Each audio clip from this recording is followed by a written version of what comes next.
Good morning. Tapos na itong plastering ng CR.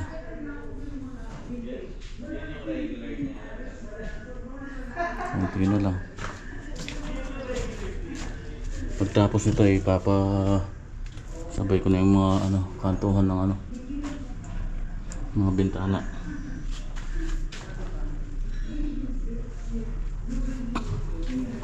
Lagyan ko na ng mga hanger to. Yan, ayos na to. Pwede nang takpan. Ayos na, tinira ko mag-isa. Napalagay ko na yung mga catch basin. Yan o. Nilagyan ko lang muna ng isang para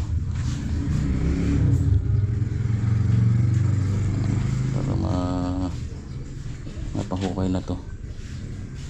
Sasapak na lang yung kadugtong yan. Tatakbo yan dito. Tapos magwaway siya dito. Yung dito i-connect na lang dito.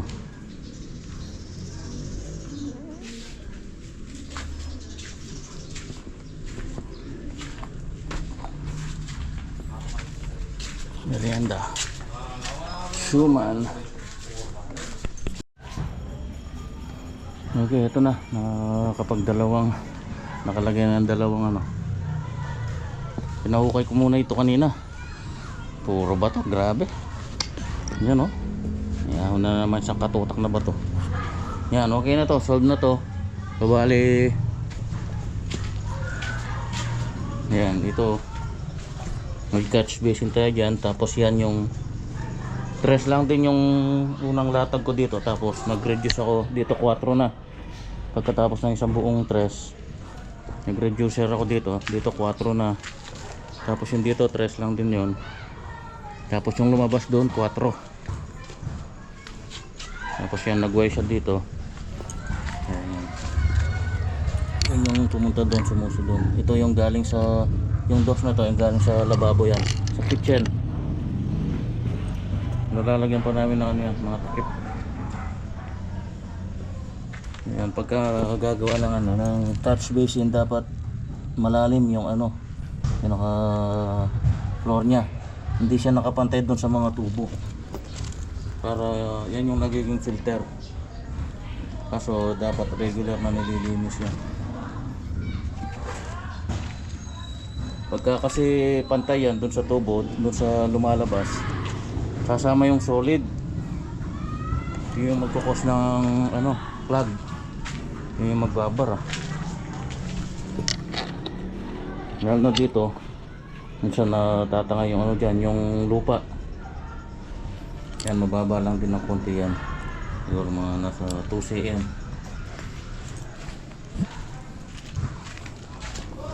Ito malaking lagay.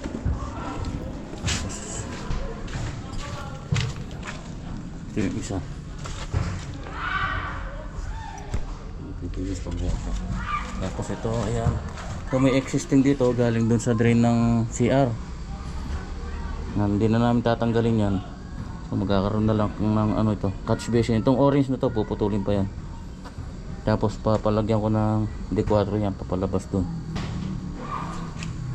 Tapos yan dyan, mabaon tayo ng 4 dyan para yung mga naman na to, yung dalawa pa ito yan, ito hindi na namin lalagyan ng catch basin to. Komplikado dito, may tubo kasi masikip na. Ayun, may tubo pa na tubig. Tapos sa septic tank. Tapos yung isa pa na drain na galing dito sa may CR. So magwaway na lang ako dito, connected, i-connect na lang direkta sa sa D4 dito. Magwaway na lang tayo dyan, wire reducer na 4x3. Tapos ito may catch basin ito. Ayan, so takbo na lahat doon. Okay, iniwan na ako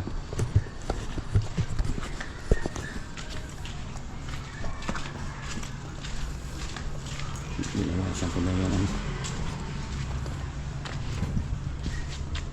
may ibang scaffold para di masikip. Uwi ko muna sa farm.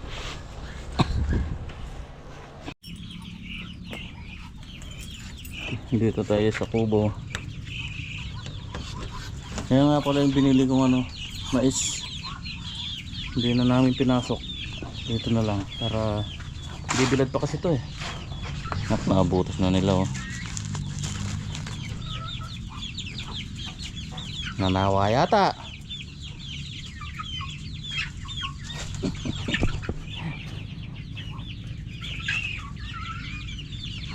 Pati si Silver kinakain yung mais. Meron pa dito namulot si Mahal kahapon na yan oh.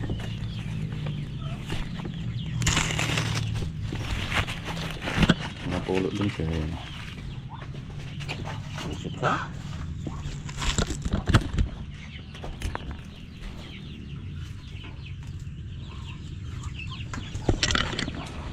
Ibatin talaga yung ano, yung mais. Nabilis silang mabusog dito. Hindi katulad nung feeds na nabibili. Mayat maya gutom. No, nanawa sila, hindi na nila anong pansin.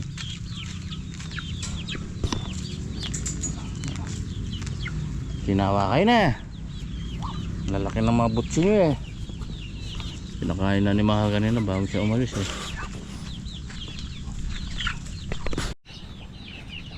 Kinulong na namin yung mga ibang maliliit. Nandito. Ito, 15 ito. Dinadali ng ano eh, pusa. Buisit ng pusa na yan.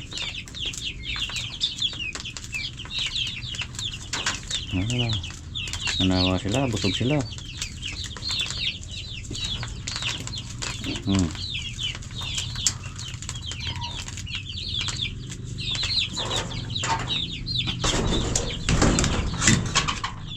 May namisana naman dito. Yung dito sa gitna, binaba niya, 2 lang. Nilipat na lang ni Mahal. 4 yun eh. 4 yung napisa. Nalaglag yung 2. Bumaba na rin yung inahin. Yung 2 napisa niya, lumipat naman doon. Ayun, ayun. Nandun siya.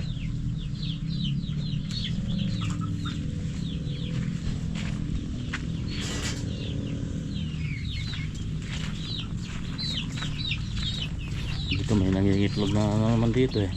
Hindi talaga nababakante ito eh. Ayan o. 7 na. Hindi nababakante yung pinagpupugaran nila dun eh. Yung baby, ang ganda.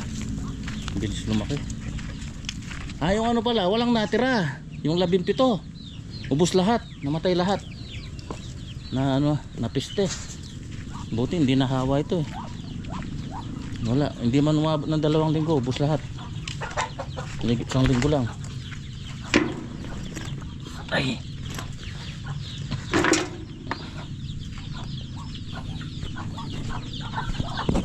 May pusa kasi dito na umaatake.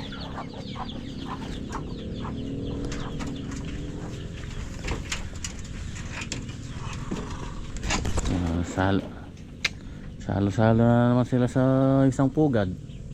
Naglilimlim yung isa, sinasaluhan ng isang nangingitlog.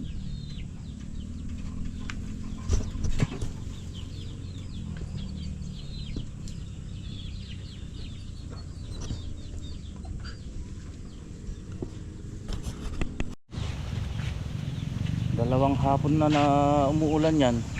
Kada hapon ngayon medyo makulimlim na naman no. Nanariwa yung dahon ng mga kawayan no. Naulan na. Itong mangga ko wala na. Lugas yung bulaklak. May natuloy na bunga to. Gabunitil ng bigas, laglag. Ayan o, natuyo yung dahon o. Daming scrap. Ito yung pinagbaklasan na ano, dito ko na lang tinambak. Yung lang maputol.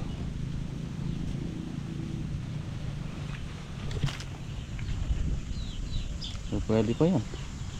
Tabi ko na lang muna dito. Pero itong mga ano na to, scrap na yan. Sumariwa yung mga tanglad oh. Ito itong aking bayabas ba. Kala ko namumulaklak na. Lapit na mamunga.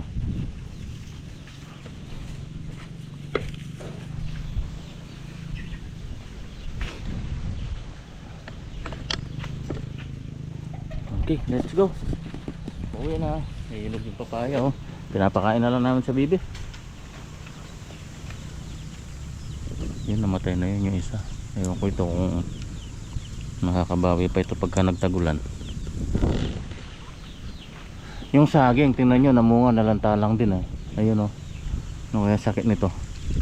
Ganyan din yung nauna eh. Let's go, uwi na. Good morning.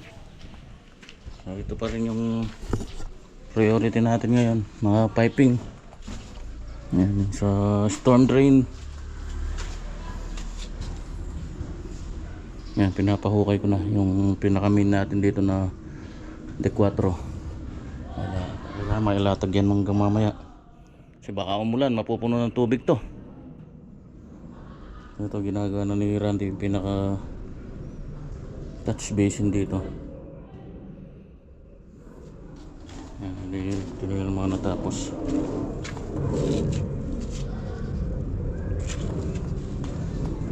Pinauna ko muna yan bago ko ilagay yung mga downspout. Ito na, mga nakaprepare na naman eh. Pero kulangin pa rin yung ano, mga tubo siguro, mga detres. Tingnan natin.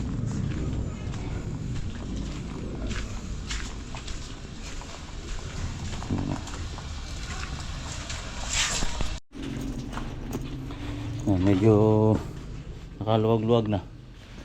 Paglatag na yun oh. Nalapasan namin dito. Tingnan nyo naman yung mga bato. Ay, latag na namin dito. Lumabas na dyan.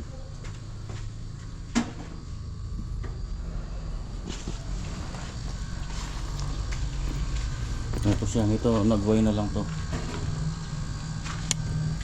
Wala nang catch basin yan. Yung kasi yung tubo na ano eh, yung sa septic, tumakbo sa septic lang. Basag-basag. Puro ba to?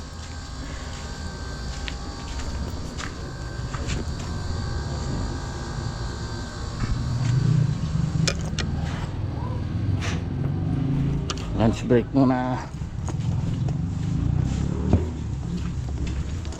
An. Ang ulam. Masa po kali. Jason na. Uy. Bowie. Ay, sa tagtakapsol. Tayo. Mas naman pong kaya. Okay na yun. Yeah. Iyo. Napatag na. Oh, malinis na. Ang ating catch basin dito.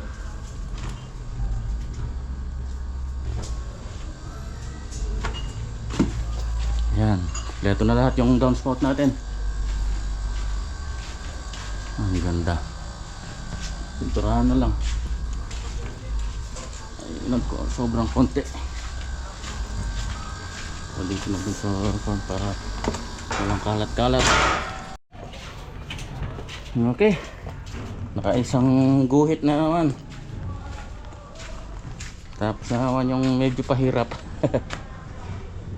Itong bakal na to para sa ano yan, sa lababo.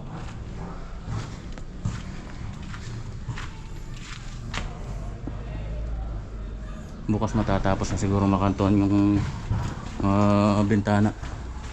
Ito sa AC ito. Alright.